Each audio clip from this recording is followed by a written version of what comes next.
Chapter ১২৪ wrapping up work. Target করা বিল্ডিংটা থেকে কয়েক ডজন মিটার দূরের একটা ভবনের অন্ধকার ছায়ায় ঘাপটি মেরে লুকিয়েছিল ক্লাইন মোরেত্তি। সেখান থেকেই সে দূর থেকে ভেসে আসা বন্দুকের গুলির অস্পষ্ট শব্দ আর সেই সাথে দমকা বাতাসের ভয়ঙ্কর গর্জন শুনতে পাচ্ছিল। শত্রু যদি এখন দৌড়ে আমার দিকেই চলে আসে তাহলে আমার কি করা উচিত? আমি কি আমার বন্দুক বের করব, নাকি এমন ভান করব যেন আমি তাকে দেখতেই পাইনি? ঠান্ডা ঘামে কাঁপতে কাঁপতে মনে মনে ভাবল সে, যে বিয়ান্ডার বিভিন্ন অশুভ উপায় ব্যবহার করে অন্য মানুষের আয়ু কেড়ে নিতে পারে, সে নিশ্চিতভাবেই কোনো সিকোয়েন্স নয় বা সিকোয়েন্স ৮ এর সাধারণ কেউ নয়। সে অন্তত এমন কেউ নয় যার সাথে ক্লাইনের মতো একজন সিআর সামনাসামনি লড়াই করতে পারে। ক্লাইন যদি নিজের জীবনও উৎসর্গ করে দেয়, তবু ডান স্মিথ আর লিওনার্ড মিচেল এসে পৌঁছানোর জন্য সে ওই ভয়ঙ্কর শত্রুকে যথেষ্ট সময় আটকে রাখতে পারবে না। তবে ভাগ্য ভালো যে দুর্ভাগ্যের সম্রাজ্ঞী এভারনাইট গডেস মনে হয় তার বিশ্বস্ত প্রহরীর প্রার্থনা শুনতে পেয়েছিলেন। কেউ দৌড়ে ক্লাইনের লুকিয়ে থাকার জায়গার দিকে আসল না।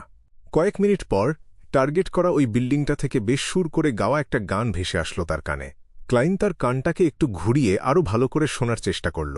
সে নিশ্চিত হল যে এটা সেই জনপ্রিয় স্থানীয় সুর যেটা লিওনার্ড মিচেল সবসময় গুনগুন করে গায়, আর গানের কথাগুলো ছিল একদমই সস্তা আর অমার্জিত। যাক, বাঁচা গেল। সে স্বস্তির একটা দীর্ঘশ্বাস ফেলল। এক হাতে তার বন্দুক আর অন্য হাতে হাঁটার ছড়িটা শক্ত করে ধরে সে অন্ধকারের ছায়া থেকে বেরিয়ে টার্গেট বিল্ডিংয়ের দিকে হাঁটতে শুরু করল। এই জনপ্রিয় স্থানীয় সুরটাই ছিল ডান, আর বাকিদের সাথে তার ঠিক করে রাখা মিটিং সিগন্যাল। ক্লাইন ২ পা এগিয়েই হঠাৎ করে থেমে গেল। সে তার ছড়িটাকে লোহার গ্রিলের বেড়ার সাথে হেলান দিয়ে রাখল আর রিভলভারটা অন্য হাতে নিল। তারপর সে তার হাতার ভেতর থেকে রূপালি চেইনটা বের করল এবং পোখরাজের পেন্ডেন্টটাকে স্বাভাবিকভাবে নিচের দিকে ঝুলতে দিল। পোখরাজটা স্থির হওয়া পর্যন্ত ক্লাইন অপেক্ষা করল। এরপর সাথে সাথে সে তার চোখ বন্ধ করে কজিটেশন বা ধ্যানের স্তরে প্রবেশ করল। সে একটা ডিভিনেশন বা ভবিষ্যদ্বাণীর বাক্য উচ্চারণ করল। একটু আগের ওই গানের শব্দটা ছিল একটা ইলিউশন। টানা ৭ বার এই বাক্যটা উচ্চারণ করার পর সে তার চোখ খুলল। সে দেখল পেন্ডেন্টটা ঘড়ির কাঁটার উল্টো দিকে ঘুরছে। তার মানে এটা কোনো ইলিউশন নয়। ক্লাইন তার পেন্ডুলামটা পকেটে রেখে দিল, নিজের ছড়িটা তুলে নিল এবং দ্রুত টার্গেট বিল্ডিংয়ের দিকে যাওয়া খিলান আকৃতির লোহার গেটটার কাছে চলে আসল। তারপর সে তার কালো ছড়িটা ডান হাতে নিয়ে রিভলভারের সাথেই শক্ত করে ধরল। সে গেটটা ঠেলে খোলার জন্য বেড়ার গায়ে হাত বাড়াল, কিন্তু ঠিক তখনই এক তীক্ষ্ণ শীতলতা অনুভব করল সে। মনে হল কেউ যেন কোনো আগাম সতর্কতা ছাড়াই তার ঘাড়ের ভেতর এক বালতি বরফ ঠান্ডা জল ঢেলে দিয়েছে। ক্লাইন হিসহিস করে উঠল এবং দাঁতে দাঁত চেপে ঝটকা মেরে হাতটা পিছিয়ে আনল। এখানে তো মনে হচ্ছে পুরোপুরি শীতকাল।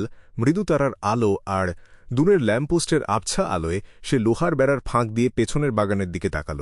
সে দেখল বাদামি রঙের মাটির ওপর শুকনো ডালপালা, ঝরে পড়া ফুল আর পাতাগুলো সাদা বরফে ঢেকে আছে।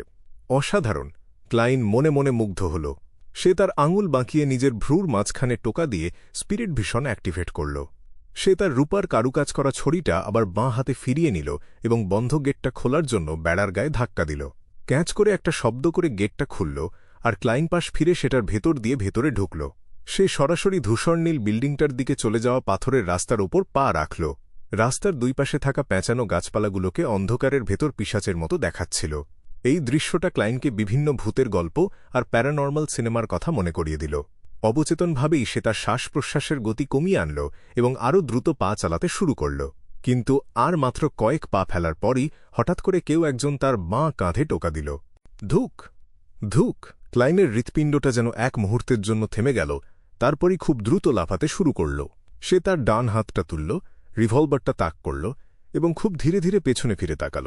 আবছা আলোর ভেতর সে দেখতে পেল এটা আসলে একটা দুর্বল গাছের ডাল যেটা প্রায় ভেঙেই পড়েছিল। এটাকেই বোধহয় আমরা বলি নিজেই নিজেকে ভয় দেখানো। ক্লাইন তার ঠোঁটের কোণে একটু বাঁকা হাসি ফুটিয়ে তুলল, ছড়িটা নেড়ে ডালটাকে সরিয়ে দিল। সে সামনের দিকে এগোতে থাকল আর তার কানে মৃদু কান্নার শব্দ ভেসে আসতে লাগল। তার চোখের সামনে আবছা প্রায় স্বচ্ছ কিছু শ্যাডো ভেসে উঠল। এই ছায়াগুলো একজন জীবিত মানুষের শ্বাসপ্রশ্বাস আর রক্তমাংসের উষ্ণতা টের পেয়েই ঝাঁকে ঝাঁকে ছুটে এসেছিল।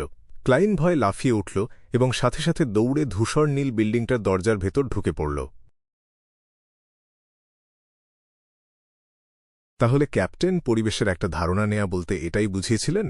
স্যার ডিউইভিলকে সাহায্য করার সময়কার চেয়ে এটা তো অনেক বেশি ভয়ঙ্কর। ওই ক্ষুব্ধ আত্মার ক্ষোভ তো এই ছায়াগুলোর চেয়েও অনেক বেশি কঠিন ছিল। সে তো অন্তত নিচ থেকে তখন আক্রমণ করেনি, লিভিং রুমের মাঝখানে থাকা বেদির দিকে হাঁটতে হাঁটতে সে ভাবল সেটা ছিল একটা গোল টেবিল, যার ওপর বাজেভাবে তৈরি করা অসংখ্য পুতুল রাখা। পুতুলগুলোর মাঝখানে 3টা না জ্বালানো মোমবাতি দাঁড় করানো ছিল। ডান স্মিথ বেদির ঠিক সামনেই ক্লাইনের দিকে পিঠ দিয়ে দাঁড়িয়েছিলেন। তিনি একটার পর একটা পুতুল হাতে নিয়ে সেগুলোর দিকে তাকাচ্ছিলেন। কর্পস কালেক্টর ফ্রাই ভাসমান ছায়াগুলোর দিকে তাকিয়ে তাদের শান্ত করার জন্য নিজের হাত বাড়িয়ে দিল, কিন্তু তার হাতটা কেবল অসহায়ভাবে তাদের ভেতর দিয়ে এপার ওপার হয়ে গেল। ছায়াগুলো তাকে আক্রমণ করল না, মনে হল যেন তারা তাকে নিজেদেরই একজন বলে চিনতে পেরেছে। লিওনার্ড মিচেল যখন ক্লাইনের উপস্থিতি টের পেল, তখন সে তার গলার স্বর পরিবর্তন করে ফেলল। তার কণ্ঠস্বর হয়ে উঠল অনেক বেশি নরম, কিন্তু বেশ মোহনীয়। শব্দহীন শান্ত এই সকাল, যেন এক শান্ত শোকের চাদর। ঝরে পড়া বিবর্ণ পাতার ফাঁক দিয়ে মাটিতে খসে পড়ছে চেস্টনাট।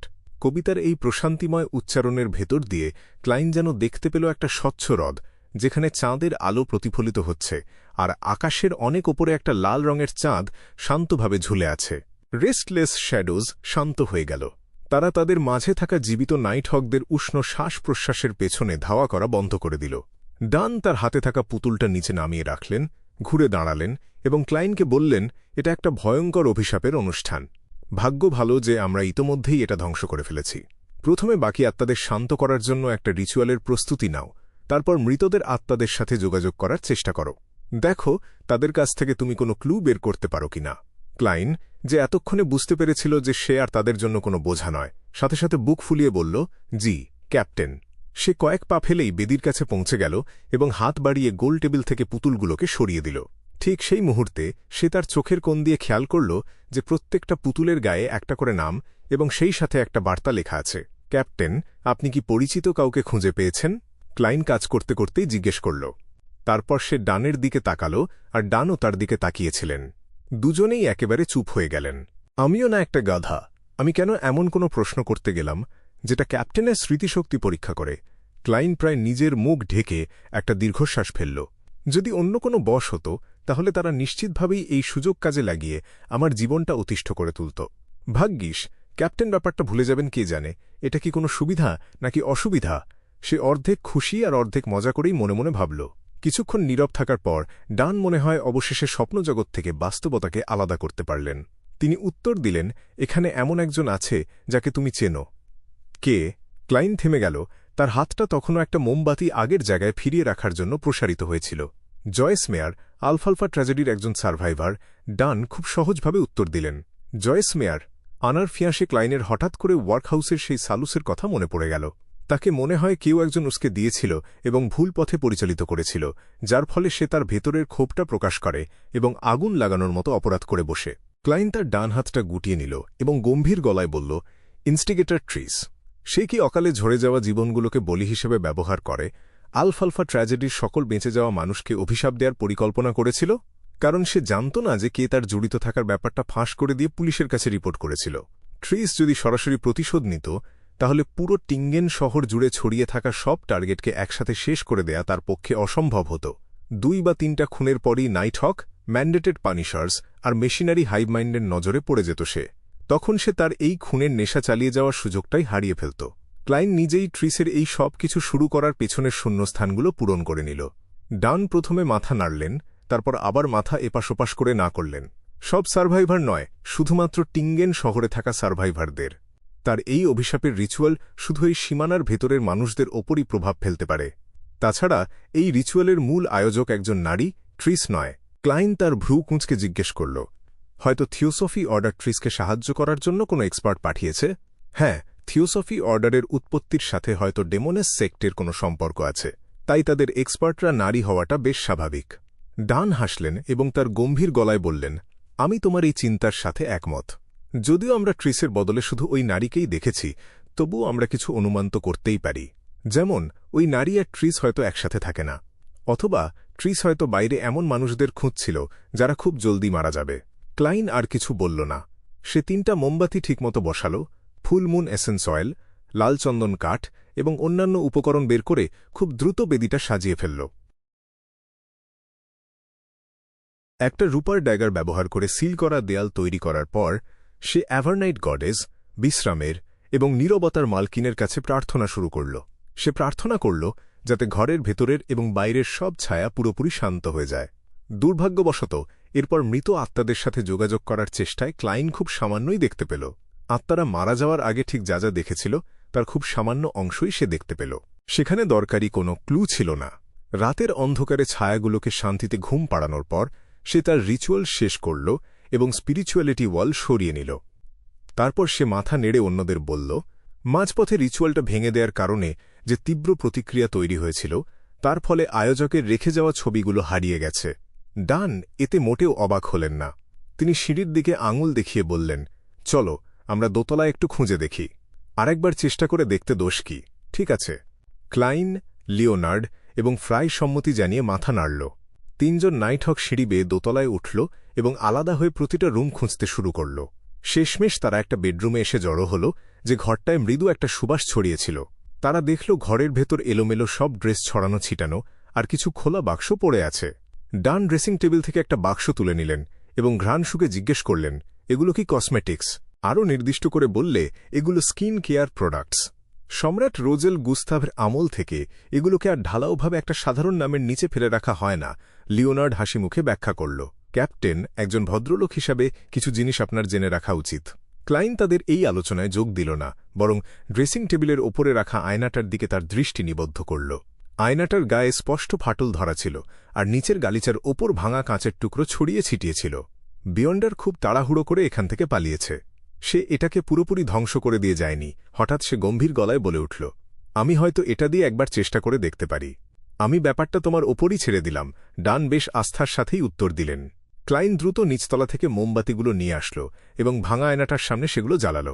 আবছা কাঁপতে থাকা মোমবাতির আলোয় সে একটা স্পিরিচুয়ালিটি ওয়াল তৈরি করার জন্য ফুল মুন এসেন্সের মতো জিনিসপত্র বের করল।